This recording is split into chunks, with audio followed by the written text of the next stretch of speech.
Hadirin hadirat rahimakumullah. Ada kabar gembira alhamdulillah, Imam besar umat muslim Nusantara Habibana Muhammad Rizik bin Husain Syihab sedang perjalanan menuju ke tempat ini. Takbir. Siap nunggu beliau.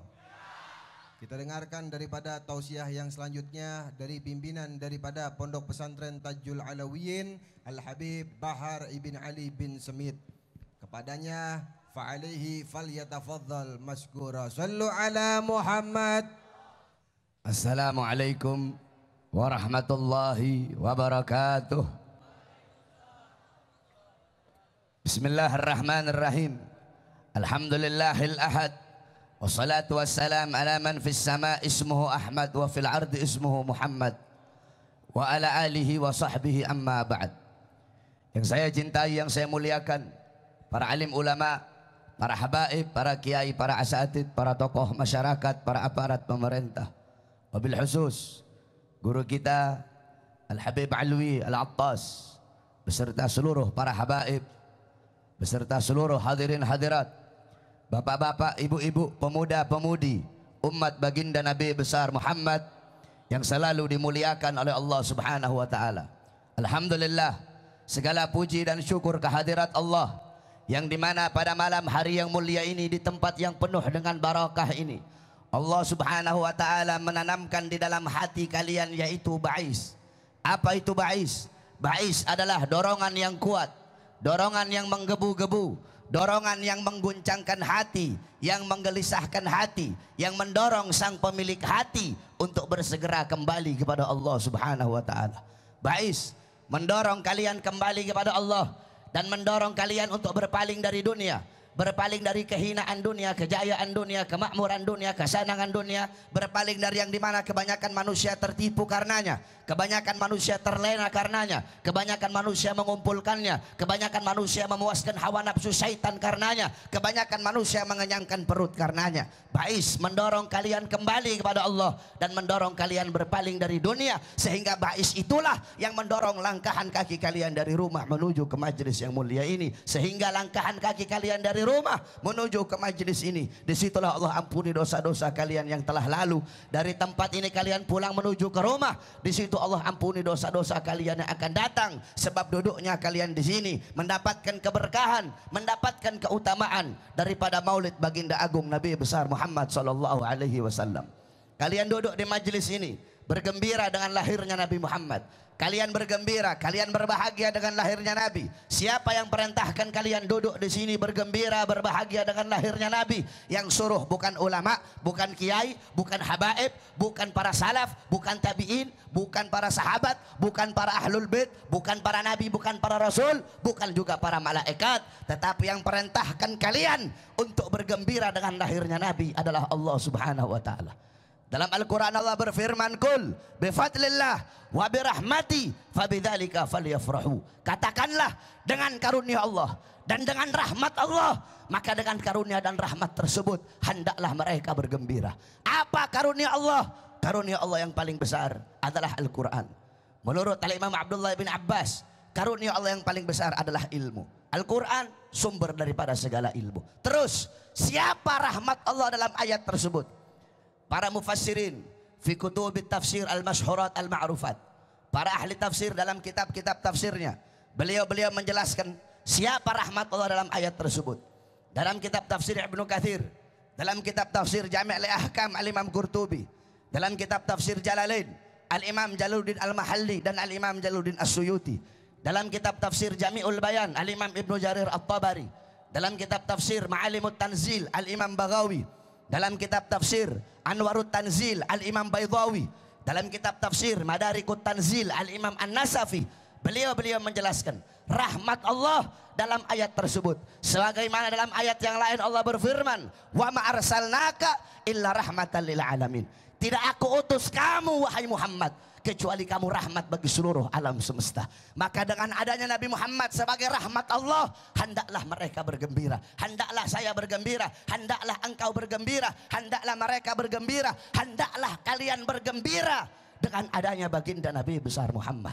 Seluruh alam jagat raya bergembira. Penduduk langit, ghilman, wildan, malaikat, bidadari, penduduk bumi, binatang-binatang, tumbuh-tumbuhan, binatang yang di langit, yang di bumi, yang di sungai, yang di laut, yang melata, seluruh makhluk bergembira dengan lahirnya Nabi, illa iblis, kecuali iblis yang tidak gembira dengan lahirnya Nabi Muhammad.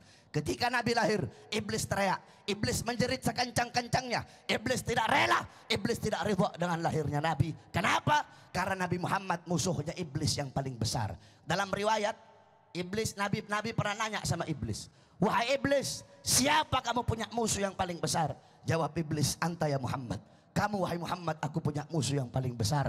Makanya ketika Nabi lahir, iblis teriak, iblis tidak rela dan tidak ridha dengan lahirnya Nabi. Kalau ada orang-orang yang mengaku sebagai umatnya Nabi, tetapi tidak gembira, tidak berbahagia, tidak senang dengan maulidnya Nabi, tidak diragukan itu orang adalah iblis, saudara-saudara. Bahkan seekor anjing yang gak punya otak, anjing yang tidak berakal, bergembira dengan lahirnya Nabi. Kalau ada orang-orang yang berakal, mengaku sebagai umat Nabi, tetapi tidak senang, tidak gembira, tidak rela, tidak ridho dengan lahirnya Nabi, itu orang lebih anjing daripada anjing, saudara-saudara. Kamu tahu, batu yang tidak bernyawa bergembira dengan lahirnya Nabi.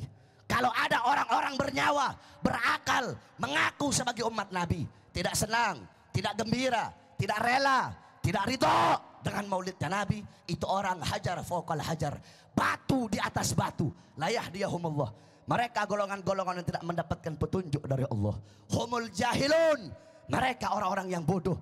Qabla mauti mautun li ahlih, fa ajsaduhum qabla al-kuburi kuburu. Mereka orang-orang yang sebelum kematian datang, sesungguhnya mereka telah mati. Sebelum jasadnya dikubur, sesungguhnya jasadnya telah terkubur. Maka bergembiralah kamu, berbahagialah kamu dengan lahirnya Nabi Muhammad. Al-Imam Busiri gal, dalam Qasidah Muhammadiyahnya, Al-Imam Busiri mengatakan, Muhammadun syukruhu fardun alal umami. Muhammad bersyukur dengan adanya beliau, wajib bagi setiap umat untuk bersyukur dengan adanya baginda Nabi besar Muhammad. Dengan peringatan maulid ini, kalian duduk di sini berkumpul dengan ulama, berkumpul dengan orang-orang soleh. Dalam kitab Al-Mawahib Al-Quddusiyah, Syekh Ibrahim Baharwas dari Shibam, beliau menceritakan tentang keramat-keramat daripada Al-Imam Faqihil Muqaddam Muhammad ibn Ali Ba'alawi. Faqihil Muqaddam, beliau datuknya para habaib yang ada di tengah-tengah kalian. Beliau Faqihil Muqaddam Ustadzil A'zam, guru besar. Beliau Syekhus Suyuhus Syariah, gurunya para guru-guru syariat. Qudwatul Muhaqqiqin, beliau pedoman para ahli hakikat. Beliau Tajul A'immatil Arifin, mahkota para ahli ma'rifat. Faqihil Muqaddam Muhammad bin Ali Ba'alawi. Beliau dimakamkan di Zanbal. Zanbal pemakaman para aulia. Nah, dulu ada satu orang fasik, ada satu orang fajir. Ini orang ketika mati dikubur di dekat kuburnya Faqihil Muqaddam Muhammad bin Ali Ba'alawi. Dikubur di dekat kuburnya para aulia. Singkat cerita, ini orang fasik. Maka datang Mungkar Nakir, disiksa itu orang, diazab itu orang, dicambuk itu orang. Ketika itu orang sedang disiksa dalam kubur, tiba-tiba Faqihil Muqaddam Muhammad bin Ali Ba'alawi, beliau bangun dari kuburnya, masuk ke kuburnya itu orang. Roh ya Mungkar wa Nakir. Kata Faqihil Muqaddam, pergi wahai Mungkar Nakir, jangan kamu siksa ini orang, jangan kamu azab dia. Kamu azab dia, kamu cambuk dia, teriakan dia, jeritan dia, mengganggu zikirku kepada Allah Subhanahu wa ta'ala. Itu orang fasik dapat syafaat gara-gara kuburnya dekat dengan kuburnya orang soleh. Masih hidup dia tidak dekat dengan orang soleh, kuburnya yang dekat dengan orang soleh dapat syafaat. Bagaimana kalau semasa hidup kita dekat dengan orang-orang soleh dan dekat dengan ulama? Saudara-saudaraku sekalian yang dimuliakan oleh Allah Subhanahu wa ta'ala, para ulama, orang-orang soleh, beliau-beliau adalah pewaris baginda Nabi besar Muhammad. Maka ikutilah mereka, muliakan mereka, agungkan mereka. Qala Rasul, akrimul ulama fa innahum indallahil kurama. Muliakan, agungkan para ulama, karena beliau-beliau golongan-golongan yang mulia, golongan-golongan yang agung di sisi Allah Subhanahu wa ta'ala.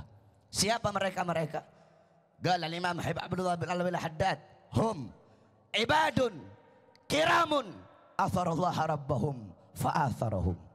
Mereka orang-orang soleh, Mereka para salaf, para ulama. Mereka golongan-golongan yang mulia, yang dimuliakan oleh Allah. Mereka hamba-hamba yang agung, yang mulia, yang luhur. Mereka hamba-hamba yang mengutamakan Allah di atas segala-galanya. Allah pun mengutamakan mereka di atas segala-galanya. Mereka mengedepankan Allah di atas segala-galanya. Allah pun mengedepankan mereka di atas segala-galanya. Bihim yadfa'ullahul balaya wa yakshifur razaya wa yusdikulla khairin wa ni'matin. Dengan sebab keberadaan mereka di tengah-tengah kalian, Allah angkat bala, Allah angkat musibah, Allah angkat azab, Allah angkat bencana. Allah berikan kalian kenikmatan, Allah berikan kalian kebaikan, Allah berikan kalian rahmat, Allah berikan kalian anugerah. Dengan sebab keberadaan orang-orang soleh di tengah-tengah kalian. Walau lahumu bainal anami laduk dekat jibalun wa ardun lirtikabil khati'ati. Kalau bukan karena keberadaan orang-orang soleh di tengah kalian, kalau bukan karena keberadaan orang-orang yang banyak menangis setiap malam, tidak pernah merasa aman dari azab dan siksa Allah, kalau bukan karena keberadaan orang-orang yang bungkuk, orang-orang tua yang soleh, yang selalu memakmurkan masjid ketika subuh, kalau bukan karena orang-orang yang menghidupkan malam-malamnya dengan beribadah kepada Allah, sudah Allah hancurkan gunung, Allah terbangkan itu gunung, Allah runtuhkan langit, hancur ini dunia. Kalau bukan karena keberadaan mereka di tengah-tengah kita. Kamu tahu, ini bumi udah muak diinjek sama congoran-congoran kayak kita, saudara-saudara. Saya ahli maksiat, kamu ahli maksiat. Ini bumi udah muak, bumi udah sumpah diinjek-injek sama orang-orang bangsat kayak kita, saudara-saudara. Kalau bukan karena keberadaan beliau-beliau, para ulama, orang-orang soleh di tengah-tengah kita, nggak tahu jadi apa ini dunia. Maka jangan kamu jauh dari mereka. Agungkan mereka, muliakan mereka, ikuti mereka. Al-Habib Ali bin Muhammad Al-Habsyi radhiyallahu anhu, fasa' fima sa'au washrab ma'al gaum mahum ala yahbuk rabbak mithla ma qad habahum. Ikuti mereka para salaf. Ikuti jalan mereka, langkah-langkah mereka kamu ikuti. Ikuti amalan-amalan mereka. Walaupun saya dan kalian, kita tidak bisa mengikuti sepenuhnya amalan para salaf. Bagaimana mungkin kamu bisa mengikuti Fagil Mugaddam Muhammad bin Ali Ba'alawi di umur 7 tahun menghatamkan Al-Quran dalam 1 rakaat sholatnya? Bisa kamu ikuti? Umur 7 tahun menghatamkan Al-Quran dalam 1 rakaat sholatnya. La yanam 33 sanatan la lailan wala naharan. Fagil Mugaddam 33 tahun tidak tidur, tidak di siang hari, tidak di malam hari. Orang nanya, ya Fagil Mugaddam, ya Imam, kenapa kamu nggak tidur 33 tahun? Jawab beliau, bagaimana mungkin saya bisa tidur? Lihat ke kanan sorga, melihat ke kiri neraka. Dalam riwayat, melihat ke atas arasnya Allah subhanahu wa ta'ala. Al-Imam Al-Habib Abdullah bin Alwi Al-Haddad, Sahibul Ratib, Qutbil Irsyad wa Ghauzil Ibad, di umur 3 tahun kena penyakit cacar, tetapi di umur 7 tahun hafal Quran. Di umur 9 tahun hafal Kutubus Sittah, Bukhari, Muslim, Sunan Abi Daud, Tirmizi, Ibnu Majah, Nasai. Di umur 11 tahun hafal kitab-kitab Imam Ghazali, Ihya Ulumuddin, Minhajul Abidin, Miyarul Ilim, Bidayatul Hidayah. Al-Habib Abdullah bin Husain bin Tahir setiap hari la ilaha illallah 25.000 kali, ya Allah 25.000 kali, salawat kepada Nabi 25.000 kali. Al-Habib Muhammad bin Ali Maula Aidid bainal maghrib wal isya yaqra 3,000 marrah min suratil Ikhlas. Habib Muhammad bin Ali Maula Aidid di antara waktu maghrib dan isya beliau habiskan membaca surat Al-Ikhlas 3.000 kali. Al-Habib Umar ibn Zain bin Smith 16 tahun tidak pernah meletakkan punggungnya di satu benda apapun. Al-Habib Abu Bakar ibn Abdullah Al-Attas 1 kali duduk baca Yasin 90.000 kali, saudara-saudara. Kamu baca Yasin paling banyak 40 kali bolak-balik. Itu pun kalau ada hajat, ziarah keluar Batang, ziarah ke Empang. Kalau ada maunya, biar rumah laku, biar mobil laku, baca Yasin paling banyak 40 kali. Itu keadaan mereka, itu amalan mereka para as-salafun as-salih. Kita tidak bisa ikuti gaddaman ala gaddamin, selangkah demi selangkah kamu ikuti mereka. Dengan kamu mengikuti mereka, kata Habib Ali apa? Allah akan mencintai kamu sebagaimana Allah mencintai mereka. Maksudnya Allah akan menganugerahkan kepada kamu apa-apa yang Allah anugerahkan kepada mereka. Mereka Allah kasih ilmu wahbi, kamu Allah kasih ilmu wahbi. Mereka Allah kasih ilmu laduni, kamu ikut mereka, kamu Allah kasih ilmu laduni. Mereka Allah subhanahu wa ta'ala kasih karomah, kamu ikut mereka, kamu Allah kasih karomah. Nggak percaya? Datuknya Habib Alwi, Al-Habib Umar ibn Abdurrahman Al-Attas, beliau punya satu murid yang bernama Syekh Ali Baros. Sampai-sampai dalam riwayat dikatakan bahwasanya magam kedudukan Habib Umar berikan kepada Syekh Ali Bahros. Kenapa? Kalau mau dilihat waktu masa khidmat beliau dengan masa taklimnya beliau kepada Habib Umar, itu lebih banyak masa khidmat daripada masa belajarnya beliau. Karena begitu beliau setia mengikuti Habib Umar, sampai magamnya beliau berikan kepada Syekh Ali Bahros. Singkat cerita, Habib Umar punya anak orang alim, wali, orang soleh, namanya Habib Husin. Ini Habib Husin suka gambus. Habib Husin datang ke Imam Haddad, ya Habib Abdullah, alifni kitab min fadilatil gambus. Habib, tolong karangkan untuk saya kitab yang menjelaskan tentang keutamaannya gambus. Habib Abdullah bilang, tunggu dulu, saya mau rundingan sama Syekh Ali Bahros. Sebab magam kamu punya ayah, itu diberikan kepada Syekh Ali Bahros. Akhirnya ketika beliau pergi ke Syekh Ali Bahros, apa jawaban Syekh Ali Bahros? Apa-apa yang disukai oleh ayahmu aku pun suka, dan apa-apa yang dibenci oleh ayahmu aku pun benci. Akhirnya Habib Abdullah tidak jadi mengarang kitab tersebut. Ini keutamaan Allah berikan kepada Syekh Ali Bahros. Kenapa? Karena beliau mengikuti orang yang diutamakan oleh Allah Subhanahu wa taala. Jangan kamu jauh dari ulama, jangan kamu jauh dari orang-orang soleh. Jadikan beliau sebagai teladanmu, uswahmu, gutwahmu dalam kehidupan kamu sehari-hari. Saudara-saudara, dalam hadis Rasulullah SAW bersabda, kun aliman, jadilah kalian itu orang-orang alim, jadilah kalian orang-orang yang berilmu. Beb, saya nggak bisa jadi orang alim, beb, nggak bisa jadi orang alim. Kun muta'alliman, jadilah kalian penuntut ilmu, jadilah kalian santri, jadilah kalian orang yang ngaji. Beb, saya udah tua, nggak bisa jadi santri saya, beb, udah ketuaan. Kun mustami'an, jadilah kalian pendengar ilmu, pendengar nasihat ulama, pendengar mutiara-mutiara hikmah ulama, menjadi pendengar nasihat-nasihat yang keluar dari mulutnya ulama. Beb, saya nggak punya waktu, beb, saya kerja, sibuk urusan dunia. Jadi orang alim nggak bisa, jadi santri nggak bisa, jadi pendengar nggak bisa. Pilihan terakhir bagi kamu, kun muhibban, jadilah kamu pecinta, pecinta ulama, pecinta orang soleh, pecinta ilmu, pecinta majelis. Udah jadi orang alim enggak, santri tidak, pendengar tidak, pecinta juga tidak. Jangan kamu jadi golongan yang terakhir. Siapa golongan yang terakhir? Golongan yang terakhir adalah pembenci para ulama, pembenci orang-orang soleh, pembenci para habaib, pembenci para kiai. Udah orang alim bukan, santri bukan, pendengar bukan, pecinta bukan, pembenci ulama. Iya, ini manusia terkutuk. Qala Rasul al-anun nas, Nabi berkata, manusia yang paling laknat, manusia yang paling bangsat, manusia yang paling biadab, yang tidak cinta kepada Allah, tidak cinta kepada aku, dan tidak cinta kepada ulama. Ini manusia-manusia yang paling bangsat. Saudara-saudara, sekarang kemarin kita ketahui para ulama, para kiai, para habaib, beliau-beliau diintimidasi, beliau-beliau diancam.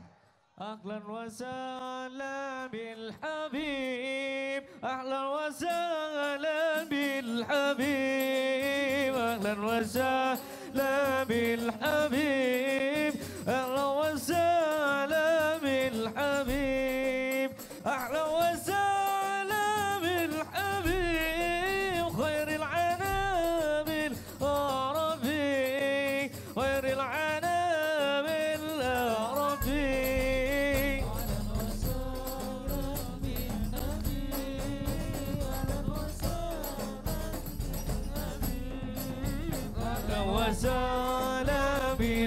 أهلا وسهلا ومرحبا إمامنا وقدوتنا الحبيب محمد رزق بن حسين شهاب بالعربي، خير العناب العربي، صلوا على هذا النبي العزيم المطلب، صلوا على هذا النبي العزيم المطلب، أحمد ذكير النسبي مرمى الفوق في الكتب. والفقه في الكتب أهلا وسهلا بالنبي أهلا وسهلا بالحبيب أهلا وسهلا بالحبيب أهلا وسهلا بالحبيب أهلا وسهلا بالحبيب خير الأنام العربي خير الأنام العربي. Selamat datang kepada guru kita Sayyidina Al-Habib Muhammad Rizik bin Husain bin Syihab. Semoga Allah panjangkan umur beliau, Allah sehatkan jasmani dan ruhani beliau, Allah berikan kepada kita manfaat daripada ilmu-ilmu beliau. Amin ya rabbal alamin. Saya lanjutkan sedikit saudara-saudara. Qala Rasul, berkata Nabi Muhammad tadi, kun aliman, jadilah kalian orang-orang alim, jadilah kalian orang-orang yang berilmu. Beb, saya nggak bisa jadi orang alim, saya nggak bisa jadi orang yang berilmu. Kun muta'alliman, jadilah kalian para pelajar, jadilah kalian para santri. Beb, saya udah tua, nggak bisa jadi santri. Kun mustami'an, jadilah kalian para pendengar, pendengar nasihat ulama, pendengar ilmu ulama, pendengar hikmah-hikmah mutiara yang keluar dari mulut-mulut ulama. Beb, saya nggak bisa jadi pendengar, nggak punya waktu. Kun muhibban, jadilah kalian pecinta ulama, pecinta para ustadz, pecinta para kiai, pecinta para habaib. Ini pilihan terakhir bagi engkau. Engkau tidak bisa lagi, itu pilihan terakhir bagimu. Kalau kamu nggak bisa jadi pecinta, jangan kamu jadi golongan yang terakhir. Siapa golongan terakhir? Golongan terakhir udah ulama bukan, santri bukan, pendengar bukan, pecinta bukan, pembenci ulama iya. Ini manusia paling terkutuk, manusia paling bangsat. Qala Rasul, al-anun nas man lam yuhibbullah wa lam yuhibbi wa lam yuhibbul ulama. Kata Nabi, manusia yang paling terlaknat, manusia yang paling terkutuk adalah manusia-manusia yang tidak cinta kepada Allah, tidak cinta kepada aku, dan tidak cinta kepada ulama. Ini manusia-manusia paling bangsat, manusia-manusia paling biadab, manusia-manusia paling terkutuk. Siapapun dia, saudara-saudara. Oleh karena itu, saudara-saudara, telah banyak kita ketahui bahwasanya kemarin banyak daripada beberapa oknum pemerintah, mereka mau mengancam-ngancam ulama. Salah satunya guru kita Habib Rizik bin Husain bin Syihab. Mau diancam ditangkap, mau diancam dimasukkan penjara. Disangkanya kita para habaib takut kali, disangkanya kita para habaib pengecut kali. Kami para habaib, kami bukan pengecut, kami bukan biadab, kami bukan pecundang. Di dalam darah kami mengalir darah datuk kami Sayyidina Ali bin Abi Thalib. Di dalam tubuh kami mengalir darah keberanian, mengalir darah perjuangan, mengalir darah Sayyidina Husain bin Ali bin Abi Thalib. Kami tidak akan pernah takut, kami tidak takut diancam, kami tidak takut dipenjara, kami tidak takut dibunuh. Kami punya datuk-datuk sudah biasa dibunuh, biasa diancam, biasa dicaci maki. Datuk kami Sayyidina Ali bin Abi Thalib, beliau dihina, dicaci maki di mimbar-mimbar, sampai-sampai beliau dibunuh, beliau terbunuh. Kenapa beliau dibunuh? Beliau dibunuh karena beliau dengan lantang menyuarakan kebenaran melawan para pemerintah-pemerintah yang zalim, saudara-saudara. Kami punya datuk Sayyidina Husain ibn Ali. Husain ibn Ali, beliau dibunuh, dipenggal kepalanya, terpisah dari jasad. Kenapa beliau dibunuh? Karena beliau dengan lantang menyuarakan kebenaran melawan para pemerintah-pemerintah yang zalim. Kami punya datuk Sayyidina Hasan ibn Ali. Hasan ibn Ali ibn Fatimah binti Rasulullah. Beliau wafat diracun. Beliau diracun sampai mati. Kenapa? Karena beliau dengan lantang menyuarakan kebenaran melawan para pemerintah-pemerintah yang zalim. Saudara-saudara, darah-darah beliau mengalir dalam tubuh para habaib yang saat ini berada di hadapan kalian. Kami tidak akan pernah takut dengan kalian ancam. Semakin kalian bungkam mulut kami akan semakin meneriakkan kebenaran. Saudara-saudara, jikalau mereka mengancam-ngancam para ulama, ancaman mereka tidak akan kami jadikan air yang memadamkan semangat kami. Ancaman mereka para pengkhianat bangsa, para musuh-musuh agama, akan kami jadikan api yang menambah semangat juang kami untuk membela agama Allah Subhanahu wa taala. Saudara-saudara sekalian yang dimuliakan oleh Allah Subhanahu wa taala, jikalau mereka para pengkhianat-pengkhianat bangsa, para pengkhianat rakyat, jikalau mereka maju satu langkah membela Ahok, karena membela Ahok sampai-sampai mereka memusuhi para ulama, memusuhi para habaib, memusuhi para kiai. Jikalau mereka maju satu langkah untuk melawan para habaib, melawan para kiai, melawan para ustadz, kami umat Islam, kami para santri maju 1000 langkah untuk melawan mereka, saudara-saudara. Sekalipun kami harus mati, sekalipun kami harus bermandikan darah, sekalipun kami harus mengambil bagian tubuh kami yang telah terpecah belah. Oleh karena itu saudara-saudara, jangan engkau jauh dari ulama, ikuti mereka, jadikan mereka sebagai teladanmu. Man tasyabbaha biqaumin fahuwa minhum. Barang siapa yang mengikuti suatu kaum, maka dia sama dengan kaum tersebut. Kalau engkau mengikuti para ulama, mengikuti para habaib, para kiai, beliau-beliau dianugerahkan oleh Allah Subhanahu wa taala sesuatu, engkau pun akan dianugerahkan sesuatu. Mereka dimuliakan, diutamakan, engkau pun akan dimuliakan dan diutamakan oleh Allah. Yang terakhir, saudara-saudara, tentang Maulid Nabi yang jarang kita tahu. Kalian semua tahu Nabi lahir hari Senin 12 Rabiul Awal tahun gajah. Yang jarang kita tahu, kapan Allah menciptakan wujudnya Nabi di dalam perut ibunya. Perhatikan, Al-Imam Sahal bin Abdullah At-Tustari, beliau berkata, Allah menghendaki wujudnya Nabi Muhammad di dalam perut ibunya pada hari Kamis malam Jumat di bulan Rajab. Ingat-ingat itu.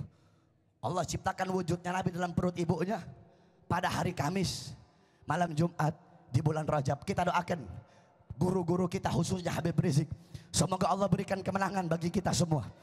Allah berikan kemenangan kepada para ulama, Allah berikan kemenangan bagi para habaib dan bagi para kiai. Dan satu lagi saya ingatkan kepada para pemerintah, kalian pemerintah, jangan kalian kira, jangan kalian anggap Habib Rizik dan para ulama berjuang melawan Ahok, jangan kalian kira ada urusan politik. Tidak ada urusan-urusan politik, tidak ada sangkut pautnya sama politik. Kami para habaib, datuk kami dari dulu paling anti sama urusan politik. Jangan kalian pikir Habib Rizik gila kekuasaan, para ulama gila pengen ini pengen, tidak ada. Tidak ada urusan politik. Sampai-sampai datuknya para habaib, Al-Habib Hussein ibn Syekh Abu Bakar bin Salim, beliau berkata, andaikan pangkat jabatan pemerintah bisa dipegang oleh seekor binatang, demi Allah kami tidak rela binatang peliharaan kami memegang pangkat dan jabatan tersebut, saking hinanya bagi kami.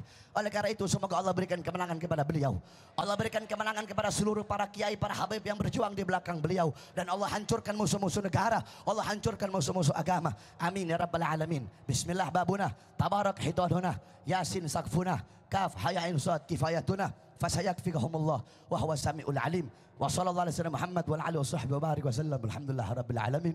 Wal afu minkum. Wassalamualaikum warahmatullahi wabarakatuh. Jazakumullah khairan katsiran jazaa.